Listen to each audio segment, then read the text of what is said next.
The manila folder landed on my desk with a soft thud. Inside were 2 resumes that would change everything.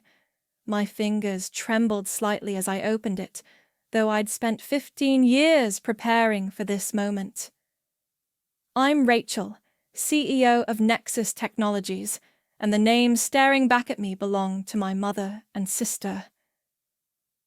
"Colin?" I called out, my voice steady despite the thundering in my chest. My assistant appeared in the doorway, his usual crisp demeanor tinged with concern.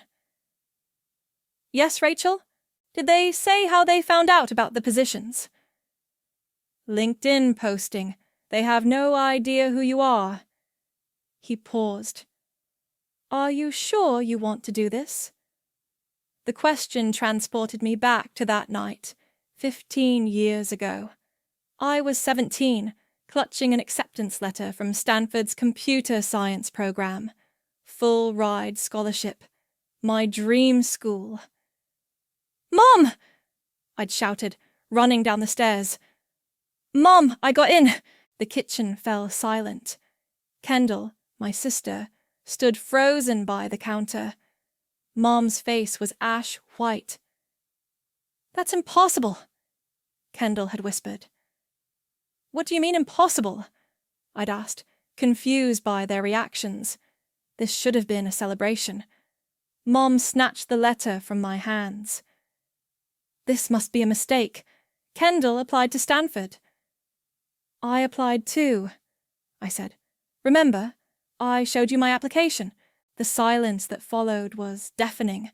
Kendall's eyes darted between Mom and me before she finally spoke. "I need to tell you something," she said, her voice breaking. I switched our applications. I used your test scores and essays. That acceptance, it's meant for me." The world tilted sideways. "What?" "Kendall," Mom cut in, "you shouldn't have said anything." I stared at them both, uncomprehending. "Mom, she stole my application, my scores, my future. Rachel, be reasonable," Mom said, her tone dismissive. "Kendall needs Stanford more than you do. She's always been meant for bigger things. You're practical. Community college would suit you better." The words hit like physical blows. You knew she did this?" "It's already done," Mom said firmly. "Kendall deserves this opportunity. You're not going anywhere special anyway." I remember running to my room, tears burning my eyes. That night I heard them talking through the walls. "She'll get over it," Mom had said. "Rachel always settles." Back in my office, Colin was still waiting for my answer. I smoothed my silk blouse, a far cry from the second-hand clothes I'd worn back then. "Schedule the interviews," I said, "but don't let HR handle it. I want to conduct them personally." "Both of them?" Colin raised an eyebrow. "Together? No. Separate interviews. Mother first, then daughter." I smiled, though it didn't reach my eyes. "Let's see how they handle being judged on their own merits." Colin nodded, but lingered in the doorway. "Milena asked if you wanted her to sit in." "Yes," I said. "She should witness this. She was there for the aftermath, after all." I stood and walked to the floor-to-ceiling windows overlooking Seattle's skyline. 15 years of grinding, of proving them wrong. Community college while working 2 jobs, teaching myself to code between shifts, fighting my way up through a male-dominated industry that tried to dismiss me at every turn. My phone buzzed. A text from Camden, my CTO. "Quarterly numbers are in. We crushed it." I smiled, genuine this time. My company, built from nothing but determination and spite, was now valued at over $1 billion. And tomorrow the 2 people who tried to bury my dreams would walk through those doors, desperate for a job. "Colin?" I called out again. He reappeared. Yes? When you call to schedule the interviews, use my assistant's line. Don't mention my name or position. Just tell them they'll be meeting with the CEO. Of course. He paused. Rachel, what exactly are you planning? I picked up their resumes again, studying the desperate embellishments, the gaps in employment. Justice, Colin. 15 years in the making. He nodded slowly. I'll make the calls now. As Colin left, I sank back into my chair, remembering Mom's words. You're not going anywhere special anyway. I pulled out my phone and typed a quick message to Milena. Tomorrow morning, 9 a.m. You're going to want to see this. The response came immediately. Finally time? Yes, I typed back.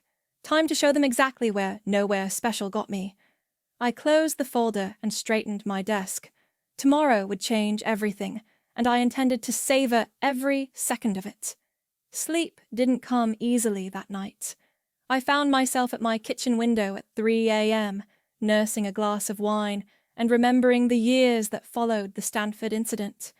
The city lights below blurred as the memories rushed back. Community college wasn't just a step down, it was a free fall. I'd gone from AP classes and perfect SATs to sitting in overcrowded basic programming courses, watching my classmates struggle with concepts I'd mastered years ago. At least you're where you belong now, Kendall had said during one of her rare visits home from Stanford. She'd stopped by the diner where I worked morning shifts, ordering a latte with that practiced casual cruelty she'd perfected. How's the local college treating you? I'd wiped down her table with more force than necessary. Fine. Mom says you're taking computer classes? She'd laughed. That's cute. Still chasing that tech dream? I'd said nothing, just kept wiping tables. The regulars had started leaving me bigger tips, noticing how I'd study between customers, coding on my ancient laptop. That's where I met Milena. She was a customer service rep at a local tech firm, working her way through night classes. She'd spotted me debugging a practice exercise during my break. Your solution's elegant, she'd said, peering at my screen. But you could optimize that loop. That was the beginning of a friendship that would change everything. Milena taught me about networking, about carrying myself with confidence even when I felt like an imposter. She became my first real ally. The memory shifted to a family gathering 6 months later. I'd just landed my first coding internship, paying barely above minimum wage, but offering real experience. Rachel's got an office job now, Mom had announced to our relatives, her tone dripping with fake enthusiasm. Answering phones or something, right, dear? I'm a junior programmer, I'd corrected her. Oh, is that what they're calling it? She'd turned to my aunt. She's barely staying afloat, but you know Rachel, always settling for less.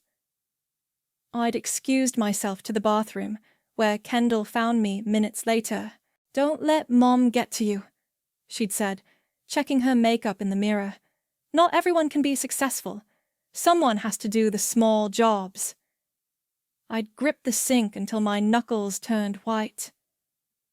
How's Stanford? She'd hesitated just a fraction too long. Amazing, of course. Everything I deserved. I found out the truth 2 weeks later.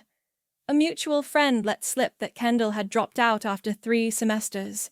The stolen opportunity she'd fought so hard for. Wasted. My phone buzzed, pulling me back to the present. It was Milena.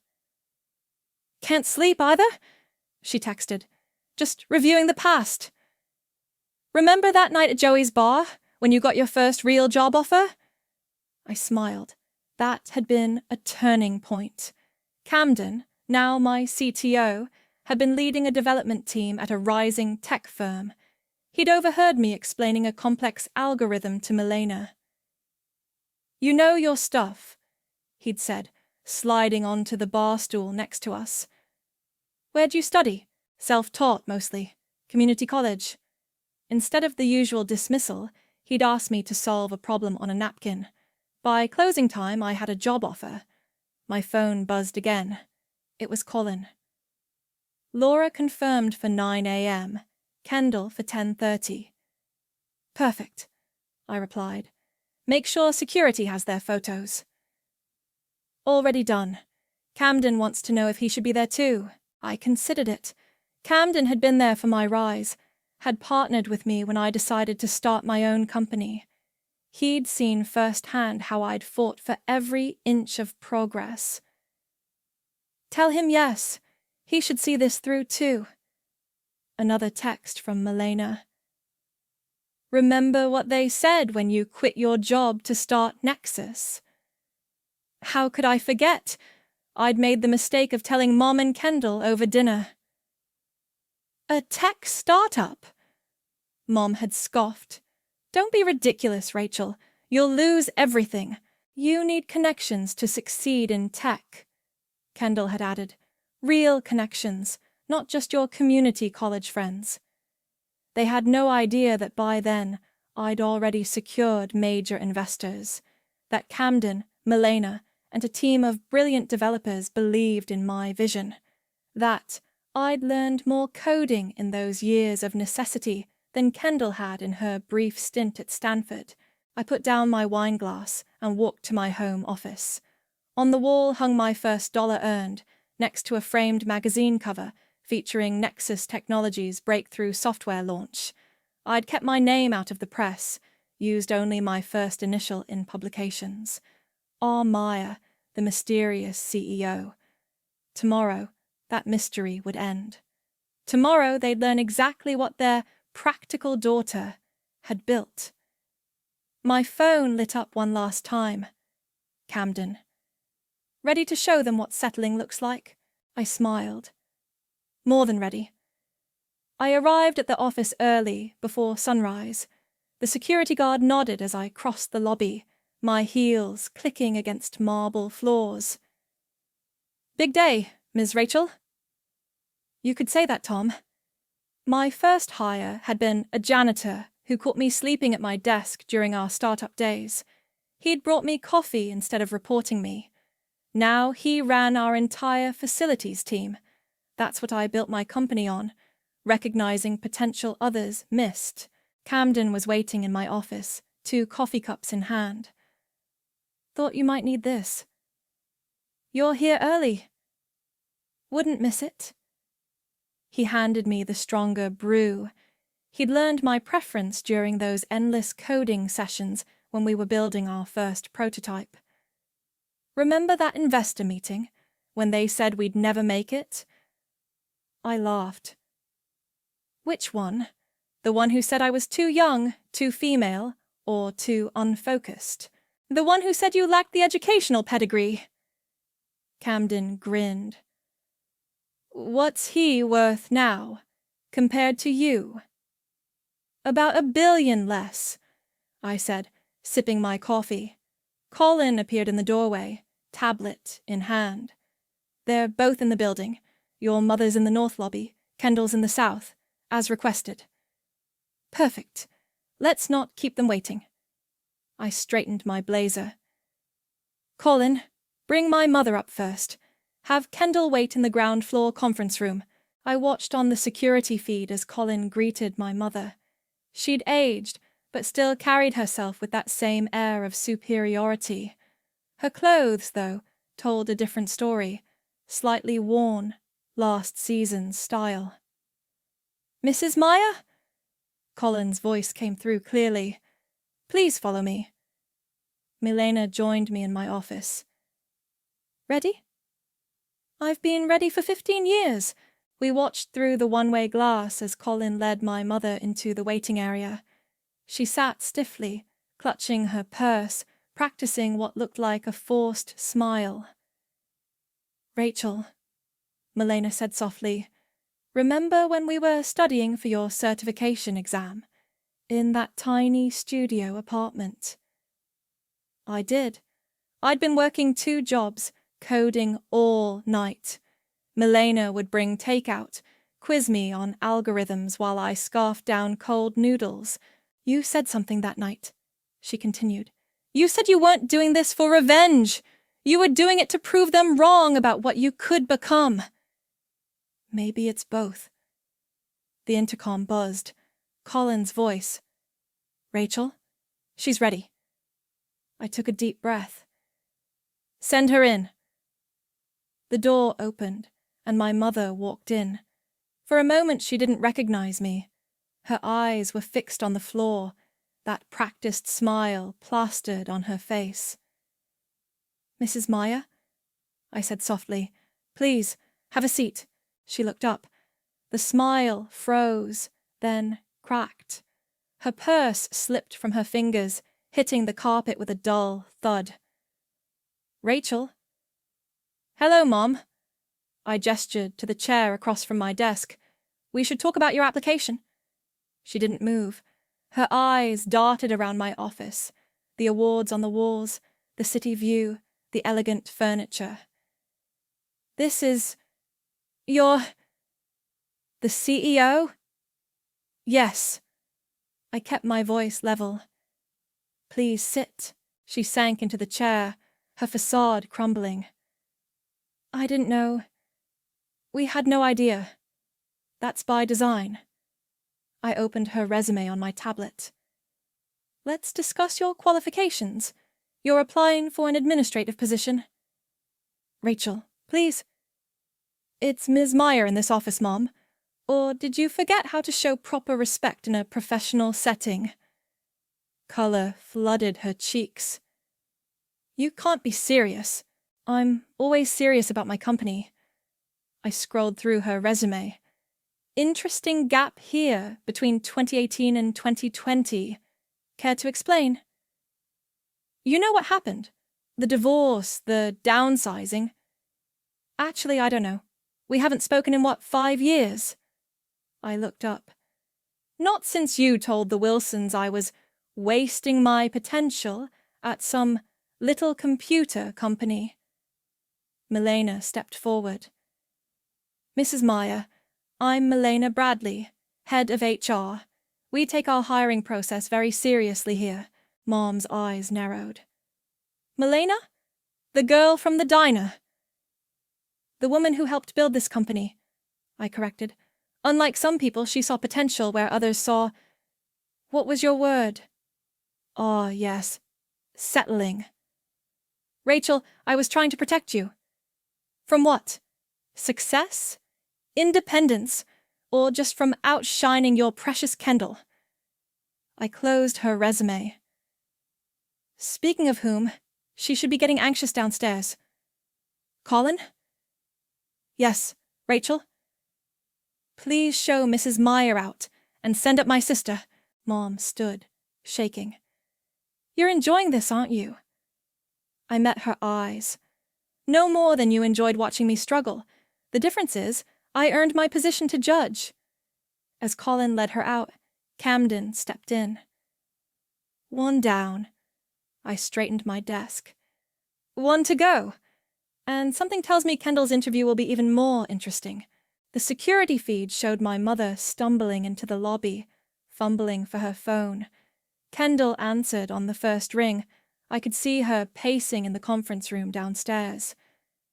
Cut the audio feed, I told Colin. Let them have their moment. While they talked, I pulled up Kendall's resume. 3 jobs in 2 years, each ending mysteriously. The Stanford education she'd stolen from me was conspicuously absent. She's on her way up, Colin announced. Camden leaned against the wall. Want me to leave? No. You were there when she tried to sabotage our first contract. I'd never told him it was my sister who'd spread rumors about our company's stability to potential clients. He'd just helped me fight back harder. The door opened.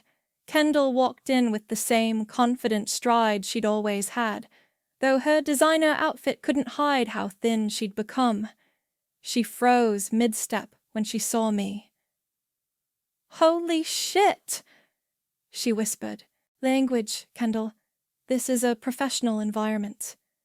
I smiled. Please, sit. She didn't. Mom just called.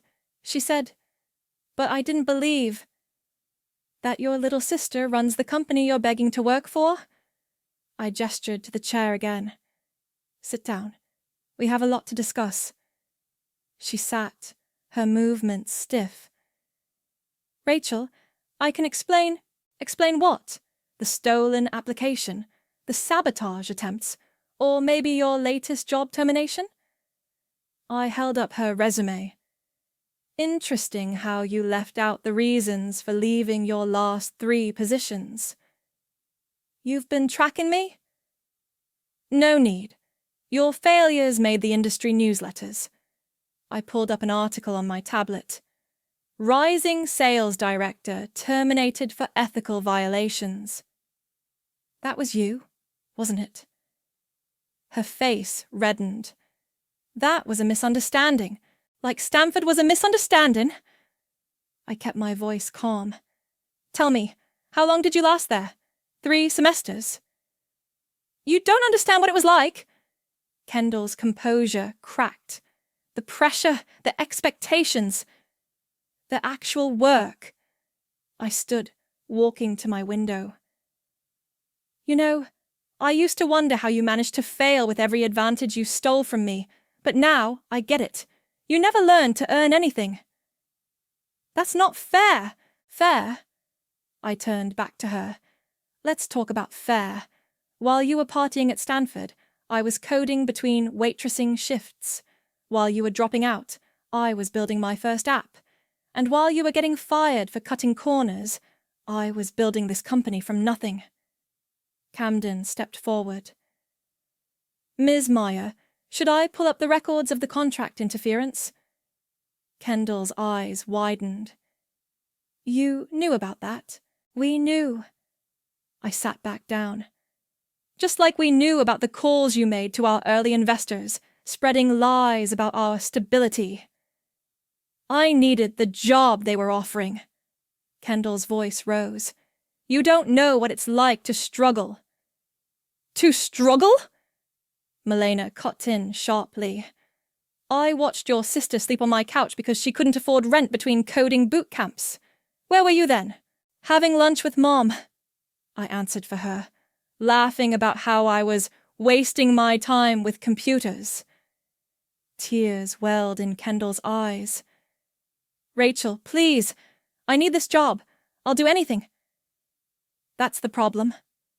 I opened my laptop. You've always been willing to do anything. Lie, cheat, steal, except actually work for what you want. I've changed, she whispered. Have you? I pulled up a final document. Because according to your reference check, you tried to take credit for a colleague's project just last month. Old habits die hard, don't they?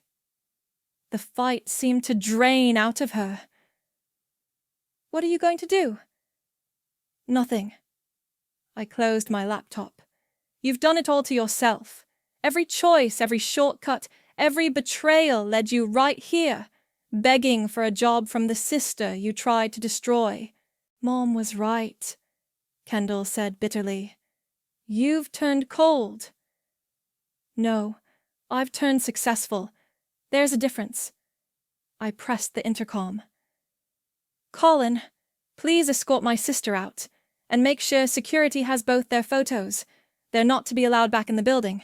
As Colin led Kendall to the door, I called out. Oh, and Kendall, that scholarship you stole, I matched it last year, created a fund for underprivileged students, 10 full rides to Stanford's computer science program. Guess what I named it? She turned, face pale. The Second Chance Scholarship, because everyone deserves one, even if some people waste theirs. The door closed behind them. Camden whistled low. Brutal. But necessary, Milena added. I stared at the door, feeling lighter than I had in years. Send the security footage to my private server, Colin, and clear my schedule for the rest of the day. Planning to celebrate? Camden asked. No. I picked up my phone, seeing the missed calls from my mother already piling up. Planning to finally move forward? Revenge might be sweet, but success? I smiled. Success is sweeter. The next morning, my phone wouldn't stop buzzing. Texts, calls, emails, all from numbers I'd blocked years ago. Extended family, old neighbors, even my father who'd stayed silent during the whole Stanford debacle. Your mother's on line 3, Colin announced through the intercom. Again. Keep screening the calls. I focused on my laptop, reviewing our latest acquisition proposal. How many times is that now? 17 since yesterday. Kendall's tried 12 times. A knock on my door interrupted us. Milena entered, holding a tablet. You need to see this. She handed me the device. On it was a local business blog post. Tech CEO's family drama exposed, inside the Meyer sisters' corporate showdown. It's going viral, Milena said. Your mother must have talked to someone. I skimmed the article. It painted me as the vindictive sister, twisting the narrative into something ugly. Classic mom, always controlling the story. Rachel? Camden appeared in the doorway. The board's calling an emergency meeting. Of course they were. Nothing scared investors like family drama. I straightened my jacket and grabbed my presentation folder. Time to face the music. The boardroom was tense when I entered. 8 pairs of eyes watched me take my seat at the head of the table. Ms. Meyer, Harrison, our lead investor, began. Care to explain this morning's headlines? I opened my folder calmly. Actually, I'd prefer to discuss our Q3 projections first. We're up 47% from last year.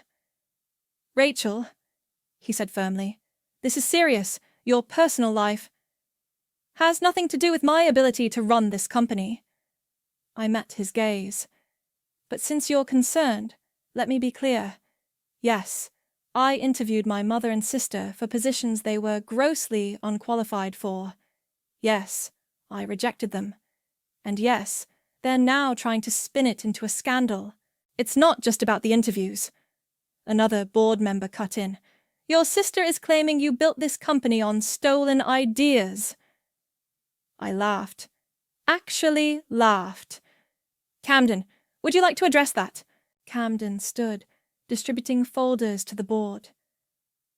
These are the original patents for our core technology. Note the dates. And these... He dropped another stack of papers. Are Ms. Meyer's coding commits from the early days. Every line of our foundation was written by her, usually between midnight and 4 a.m. While working 2 jobs, Milena added from the doorway. I have the timesheets to prove it. Harrison flipped through the documents. And the Stanford situation they're talking about is exactly why I created the Second Chance Scholarship, I said smoothly, to ensure other talented students don't lose opportunities to family sabotage. The room fell quiet as they processed this. Finally, Harrison spoke again. You've prepared for this day, haven't you? For 15 years. I pulled up our latest project specs on the room screens. Now, about those Q3 numbers. The meeting ended 2 hours later. As the board filed out, Harrison lingered. You know, he said, when we first invested, some thought you were too young, too inexperienced. I'll bet on you anyway. Want to know why? My brilliant business plan. Your eyes. You had the look of someone who'd fought for everything they had. He smiled. Still do. Don't lose that. After he left, I found Colin waiting at my office. Your father's in the lobby, he said quietly. Should I send him away? I considered it. Dad had never actively participated in my humiliation, but he'd never stopped it either. His silence had been its own kind of betrayal. What's he saying? That he's proud of you, that he should have spoken up years ago. My throat tightened. Send him up. When my father walked in, he looked older than I remembered, grayer, smaller somehow. Rachel, he said softly, you've done well for yourself. No thanks to you. He nodded, accepting the hit. I know. I was a coward, watched your mother and sister tear you down, and I said nothing. Why are you here, Dad? To apologize, and to warn you. Your mother's talking about legal action, some nonsense about emotional distress. I smiled. Let her try. I have 15 years of documented harassment and interference. Plus, she signed our standard non-disclosure agreement before her interview. You really did think of everything. I had to. I met his eyes. No one else was going to protect me. He flinched. You're right, but Rachel, don't let this define you forever. You've won. More than won. Maybe it's time to... To what? Forgive and forget? To be free of them. Really free. He turned to leave, then paused. By the way, I saw your scholarship program. 10 full rides to Stanford? Yes. Make it 11. He pulled out a check. Consider it 15 years of missed birthday presents. After he left, I stared at the check for a long time. Then, I picked up my phone and called the Scholarship Foundation. Sometimes revenge isn't just about getting even. Sometimes it's about making sure no one else has to fight as hard as you did. The media storm hit full force by the end of the week. I was in a product development meeting when Colin burst in. Rachel, you need to see this. He turned on the wall-mounted TV, flipping to a local news channel.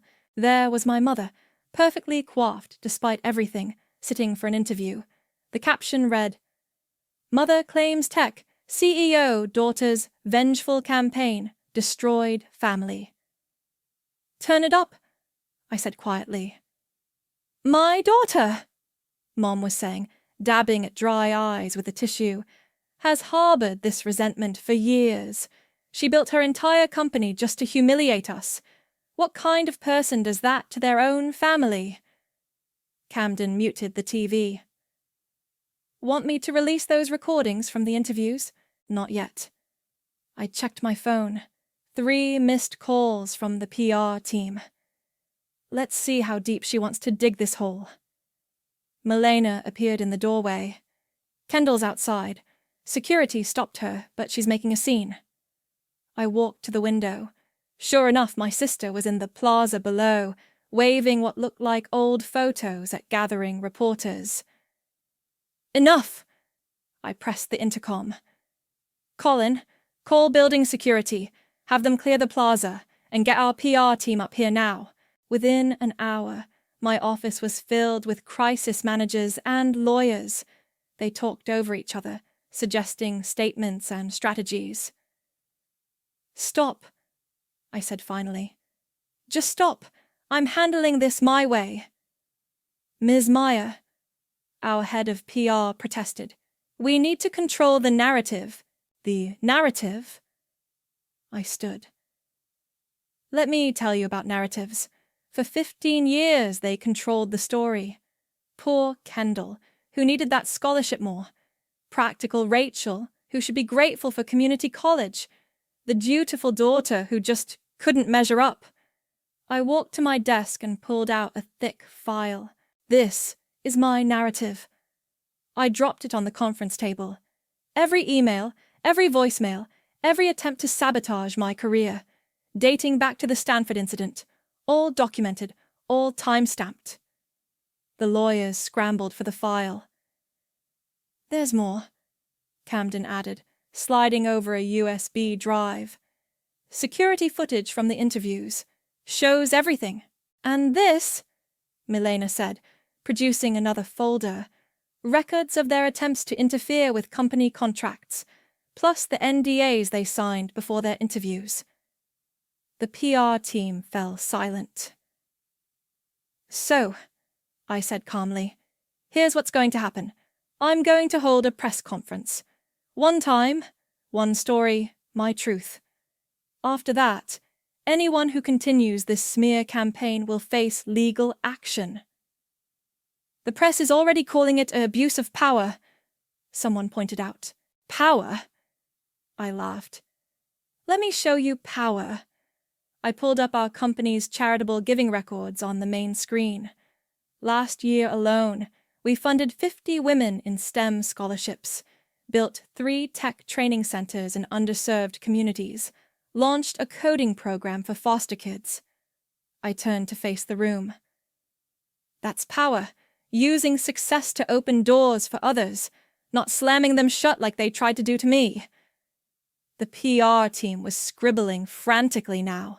"Schedule the press conference," I told Colin, "and make sure they're all there. Mom, Kendall, every relative who's been running to the media. Front row seats." "When?" I checked my calendar. "Tomorrow, 9 a.m. Enough time for them to worry about what I might say." As the team filed out, Camden lingered. "You're really going to tell everything?" "Not everything." I smiled. "Just enough to make them realize how much worse it could be if they keep pushing." That evening, as I prepared my statement, my father called. "I saw your mother's interview," he said. "Everyone did." "Rachel," he paused. "Whatever you're planning for tomorrow, remember something. The best revenge isn't about destroying your enemies. It's about outshining them so completely they become irrelevant." I looked at the speech on my screen, at the devastating details I'd planned to reveal. "Maybe you're right," I said finally. After we hung up, I deleted the document and started fresh. Instead of exposing their lies, I'd tell my truth. About a girl who turned rejection into motivation, who built something meaningful, not despite her family's betrayal, but because of it. My phone buzzed with a text from Milena. "Ready for tomorrow?" "Getting there," I replied, "but I'm changing the script." "How so?" I thought about the scholarship students I'd met last week, their bright eyes, their determination, their gratitude for the chance my family had tried to deny me. "I'm going to thank them," I wrote back. "Thank them? For what?" "For teaching me the difference between success and revenge, for showing me that the best response to cruelty is to create opportunity for others." "They won't understand that," Milena texted. "No," I agreed, "but everyone else will." I turned back to my computer and began to write. Tomorrow, I'd tell my story. Not as a victim seeking vengeance, but as a founder who turned pain into purpose. Let them try to spin that. The auditorium was packed. Camera flashes popped like lightning as I took the stage, my heels clicking against hardwood.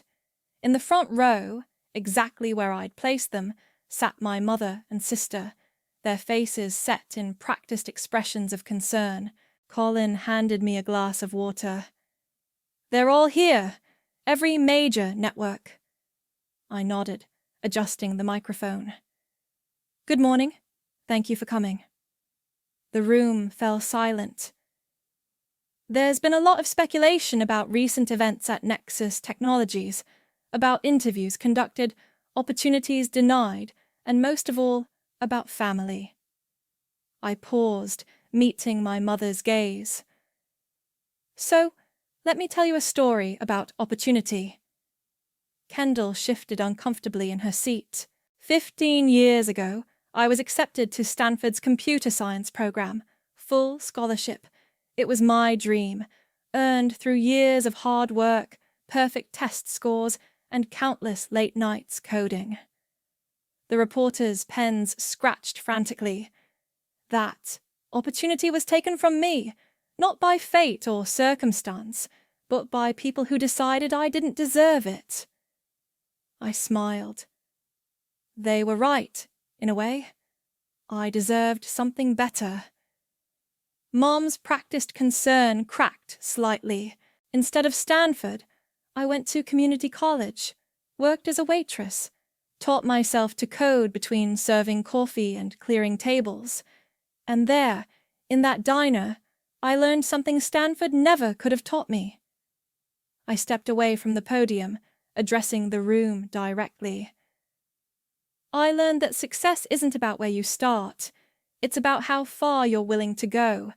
Every rejection, every dismissal, every person who said I was settling just gave me more fuel.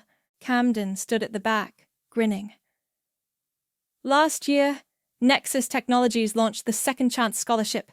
10 full rides to Stanford's computer science program. Now 11, thanks to a recent donation. But today, I'm announcing something bigger.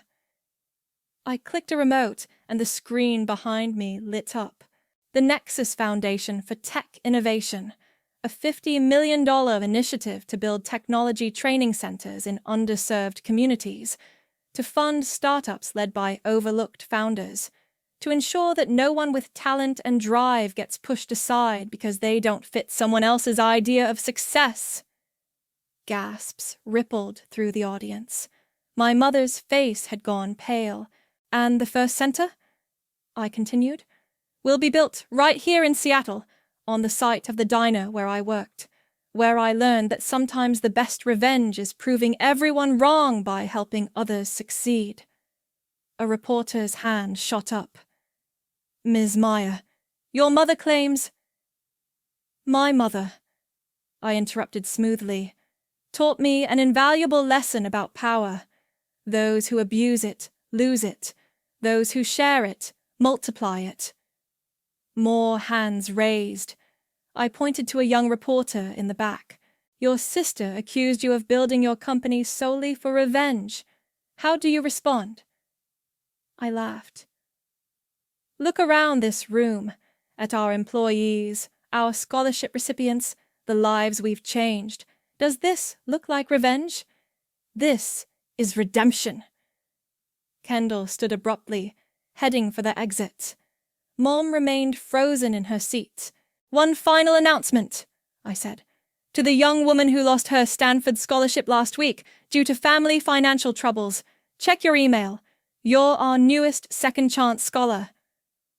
The room erupted in applause. As it died down, I delivered my final blow.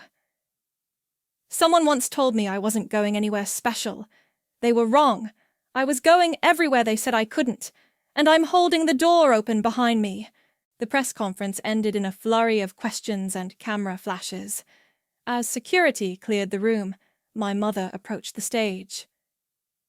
Rachel, she said, her voice shaking, that scholarship fund, you named it. Second chance, I finished. Ironic, isn't it? You took my first chance, so I created thousands more. I never meant— Yes, you did. I gathered my papers. But thank you. Your cruelty built something beautiful. Now, if you'll excuse me, I have a foundation to run. Colin appeared at my side. Rachel, the new scholar is here, the one you just announced. Send her in. A young woman entered, tears streaming down her face. Ms. Meyer, I can't believe— My family, they said college wasn't for people like me.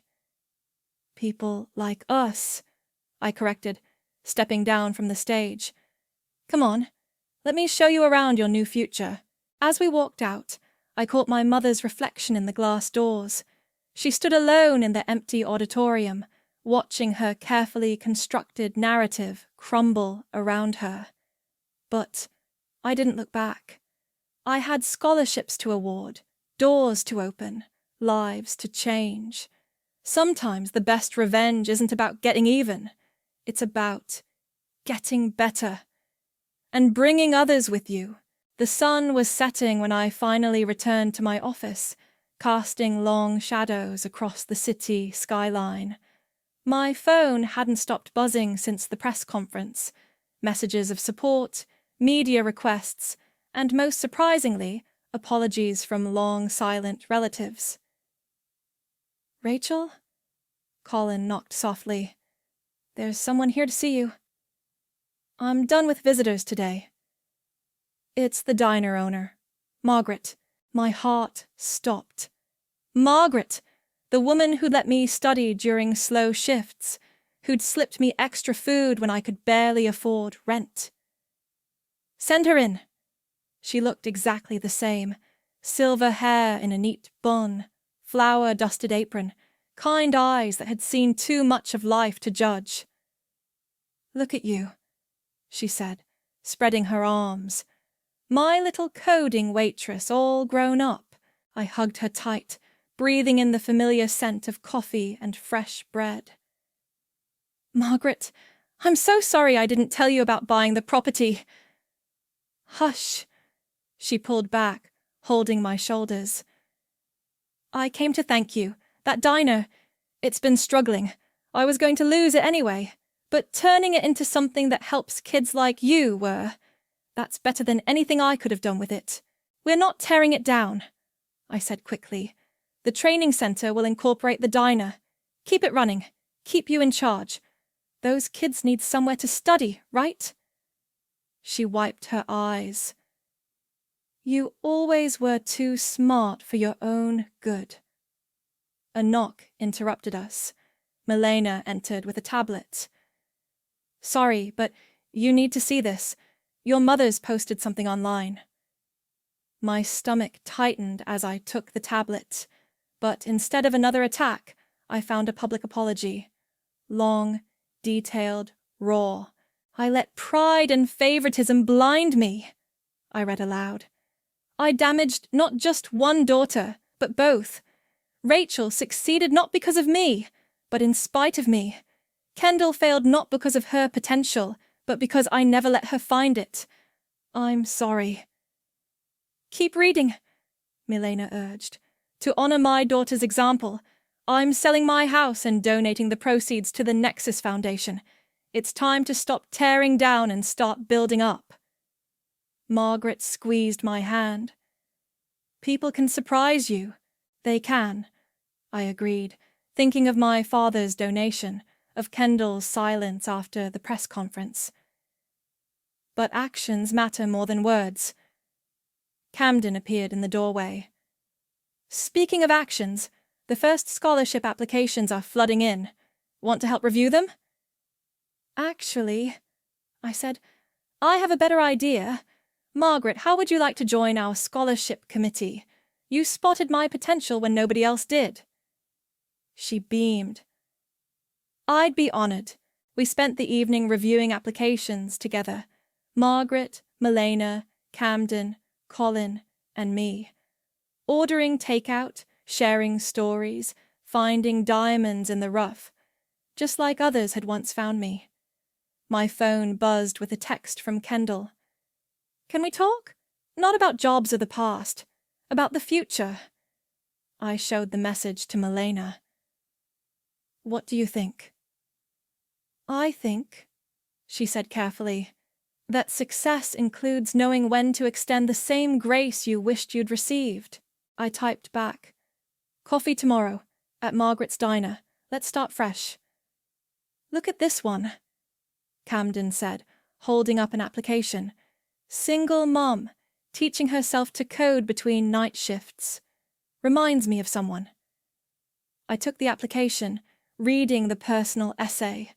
The words could have been mine from 15 years ago.